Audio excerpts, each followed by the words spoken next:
Oke, terima kasih. Perkenalkan, nama saya Novel Esandun dengan NIM 24320029, kelas A semester 2 dari Prodi PJKR.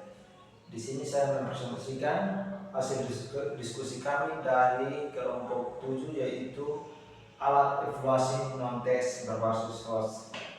Nah, alat evaluasi non-tes berbasis host adalah metode penilaian yang tidak menggunakan tes tertulis standar, melainkan berfokus pada mengukur kemampuan berpikir tingkat tinggi siswa.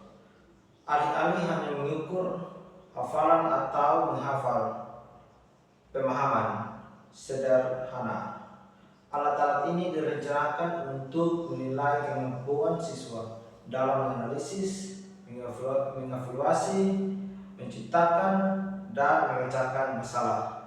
Contohnya ada 6, yaitu yang pertama portofolio.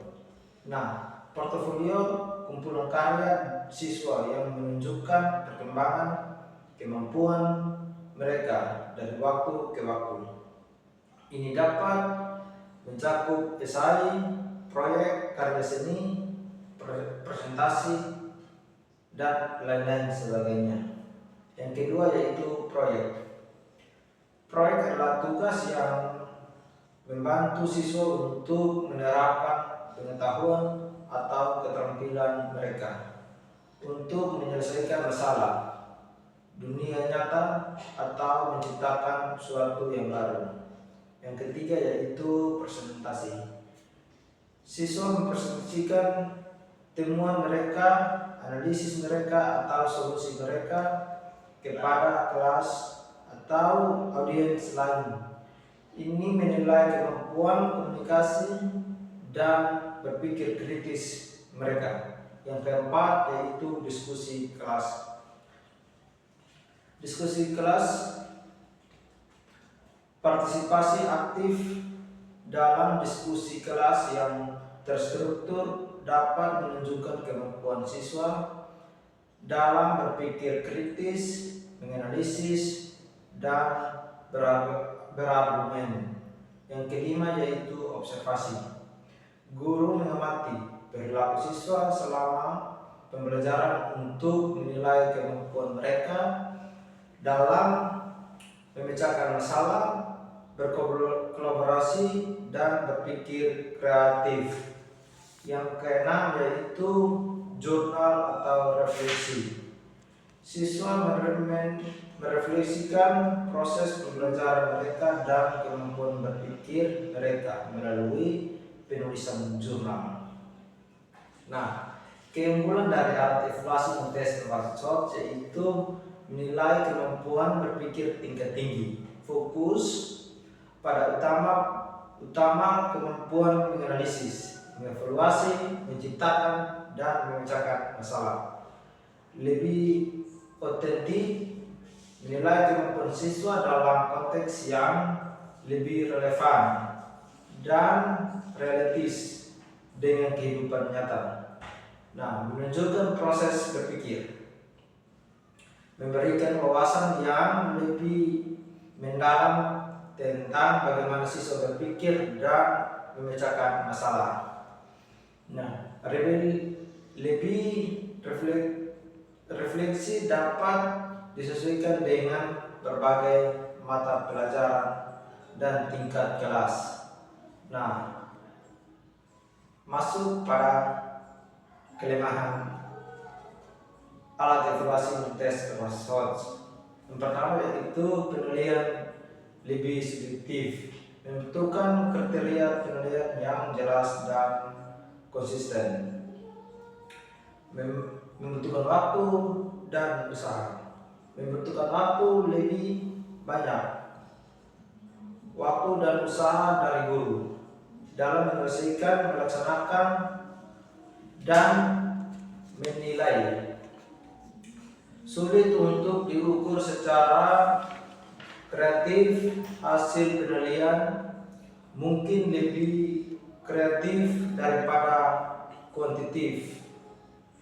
Nah, kita masuk pada tujuan dari alat evaluasi non-tes berbasis odds.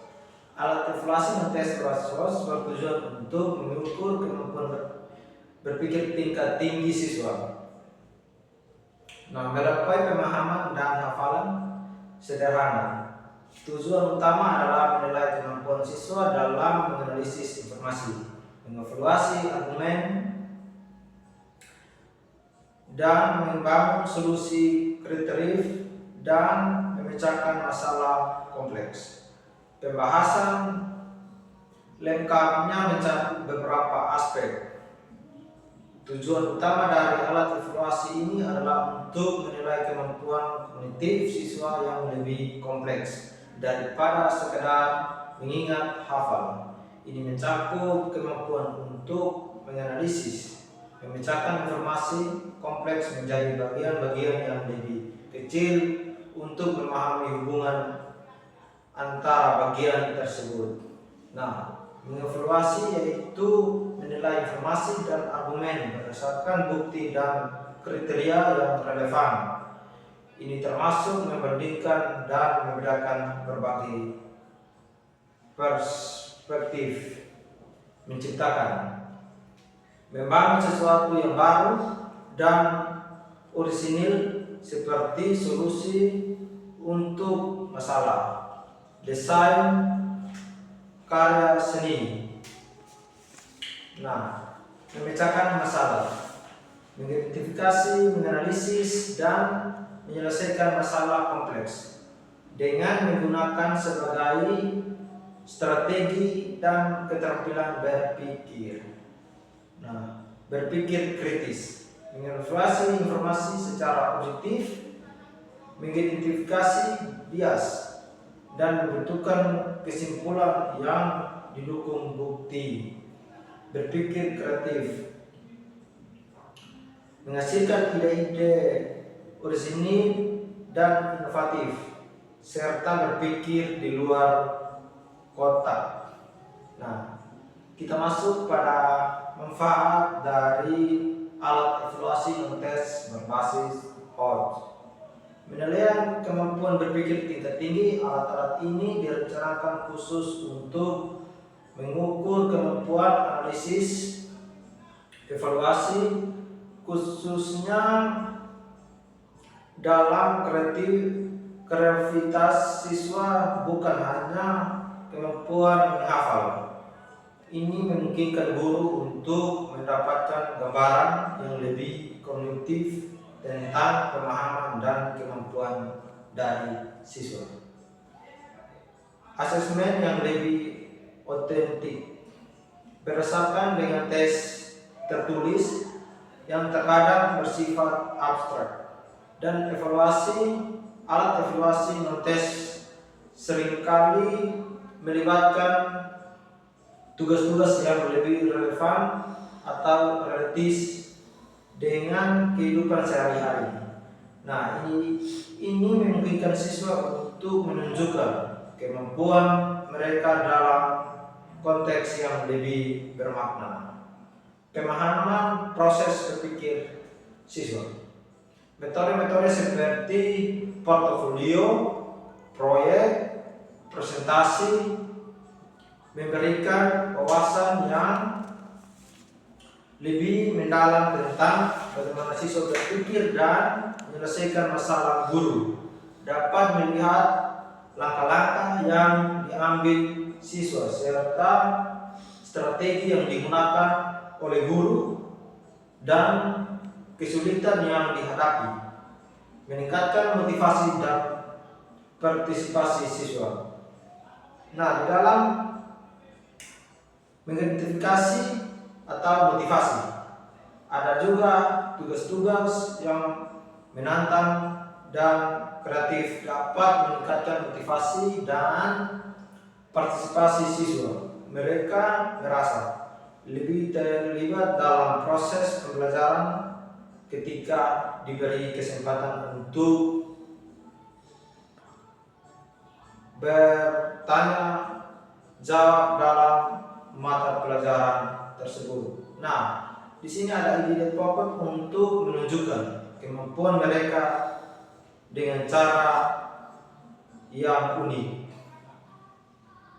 fleksibilitas, dan adaptasi.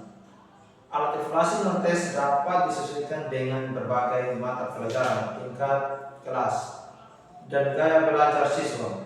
Guru memiliki kebebasan untuk memilih metode yang paling sesuai dengan kebutuhan dan tujuan pembelajaran untuk siswa.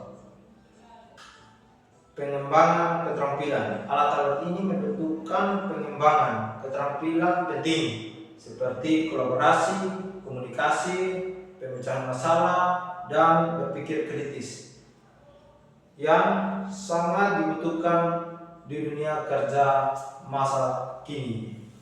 Nah, kita masuk pada unsur-unsur, yaitu unsur-unsur alat evaluasi non-tes evaluasi HOTS bergantung pada jenis alat yang digunakan, namun beberapa unsur kunci selalu ada. Berikut ada beberapa unsur-unsur penting yang biasa terdapat dalam alat evaluasi non-tes berbasis HOTS. Yang pertama yaitu tujuan pembelajaran yang jelas. Nah, di dalam tujuan pembelajaran yang jelas, alat evaluasi harus selaras dengan tujuan pembelajaran yang ingin dicapai. Tujuan tersebut harus mencerminkan kemampuan berpikir tingkat tinggi seperti analisis, evaluasi, sintesis, dan kreativitas. Tujuan harus spesifis, terstruktur, dan dicapai relevan dan dibatasi waktu atau SMART. Yang kedua yaitu kriteria penilaian yang terdefinisikan dengan baik. Kriteria penilaian yang harus jelas dan spesifik sehingga guru dapat menilai pekerjaan siswa secara objektif dan konsisten. Kriteria ini harus mencerminkan aspek-aspek kemampuan HOTS yang ingin diukur, skala penilaian, misalnya rubrik, perlu dikembangkan untuk memberikan gambaran yang jelas tentang tingkat pencapaian siswa. Yang ketiga yaitu tugas atau aktivitas yang menantang. Nah, tugas dan aktivitas yang diberikan harus dirancang untuk mendorong siswa berpikir kritis, kreatif. Tugas tersebut harus kompleks dan menuntut lebih dari sekedar mengingat atau menghafal informasi. Contohnya proyek, penelitian, presentasi, portofolio sesuai atau simulasi untuk debat. Contohnya memberikan tugas siswa pulang dan dikerjakan bergiliran sehingga mereka datang dan mempresentasikan di depan dengan berdebat atau lain-lain sebagainya. Yang keempat yaitu konteks yang relevan. Tugas atau aktivitas yang harus relevan dengan kehidupan nyata siswa dan konteks pembelajaran ini akan mengingat motivasi dan keterlibatan siswa dalam proses penilaian. Contohnya seperti penilaian guru terhadap siswa yang aktif dan tidak aktif. Yang kelima yaitu kesempatan untuk menunjukkan proses berpikir. Alat evaluasi harus memungkinkan siswa untuk menunjukkan proses berpikir mereka untuk hanya hasil akhir. Ini dapat dilakukan melalui jumlah refleksi, presentasi yang menjelaskan proses pemecahan masalah atau dokumentasi, langkah-langkah dalam menyelesaikan proyek. Yang keenam yaitu umpan balik atau yang disebut konstruktif. Nah, guru harus memberikan umpan balik yang konstruktif seperti kepada siswa setelah penilaian. Nah, umpan balik ini harus membentuk untuk siswa memahami kekuatan dalam kelemahan mereka, serta bagaimana mereka dapat meningkatkan kemampuan berpikir tingkat tinggi dari mereka. Nah, kita masuk pada yang ketujuh, yaitu metode penilaian yang tepat. Metode penilaian yang tepat yang harus sesuai dengan jenis tugas atau aktivitas yang diberikan. Ini dapat mencakup observasi penilaian, portofolio, rubrik penilaian, atau komunikasi yang dari beberapa metode.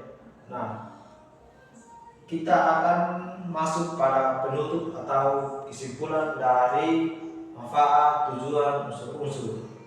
Nah, kesimpulannya yaitu alat evaluasi mentes berbasis SWOT merupakan pendekatan yang efektif untuk menilai kemampuan berpikir tingkat tinggi siswa. Nah, meskipun membutuhkan perencanaan dan pelaksanaan yang cermat untuk memastikan validitas dan reliabilitas penilaian dalam siswa untuk mengukur kemampuan siswa.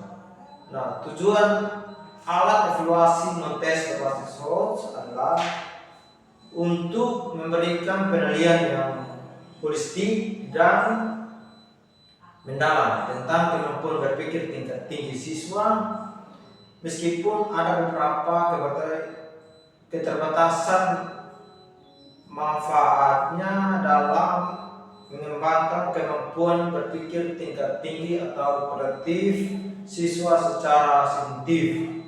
Nah, secara keseluruhan, alat evaluasi mentes berbasis SWOT menawarkan pendekatan yang lebih holistik dan mendalam dalam menilai kemampuan siswa dengan fokus pada kemampuan berpikir tingkat tinggi dan kompleks dan relevan. Nah, alat-alat ini berkontribusi pada pembelajaran yang bermakna dan pengembangan keterampilan yang kompetitif. Nah, dengan perhatikan unsur-unsur di atas, guru dapat mengembangkan alat evaluasi mentes berbasis SWOT yang efektif dan dapat memberikan gambaran yang akurat tentang kemampuan berpikir tingkat tinggi pada siswa zaman sekarang. Nah, sekian dan terima kasih.